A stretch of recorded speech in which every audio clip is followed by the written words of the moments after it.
These seedlings have lived under the lights their whole life, and it's time to get them ready to live in the big world. This is called hardening off.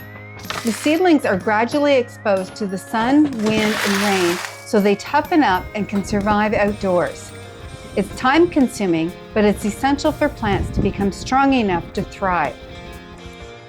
So today is the day that the seedlings are finally going to spend all night outside. I started the hardening off process about a week ago, and I think they're ready now. So let's bring them out.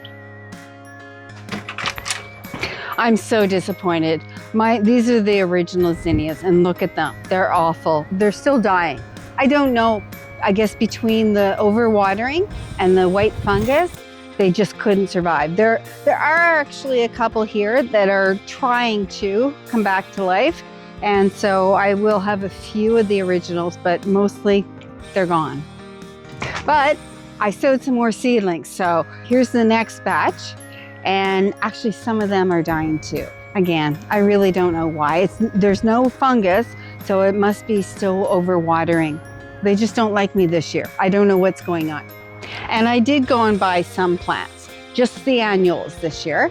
And this is the blue Lobelia, which is just simply stunning. Look at the blue.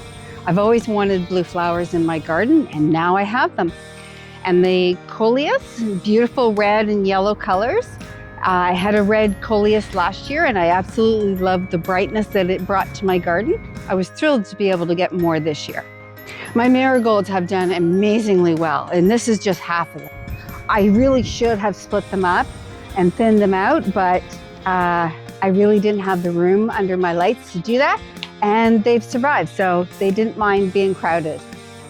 And the best part are my castor beans. I'm so happy. I have 3 of the large ones, and I have 3 of the small ones, so I'm thrilled. When the castor beans took so long to germinate, I was worried that I wasn't gonna have any this year, but I have a few. Not as many as other years. I have enough to fill my garden. And that's it. So these guys are gonna stay out overnight, and hopefully tomorrow I still have seedlings.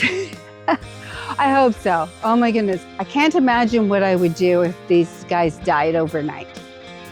But they're not going to. So everything is cool.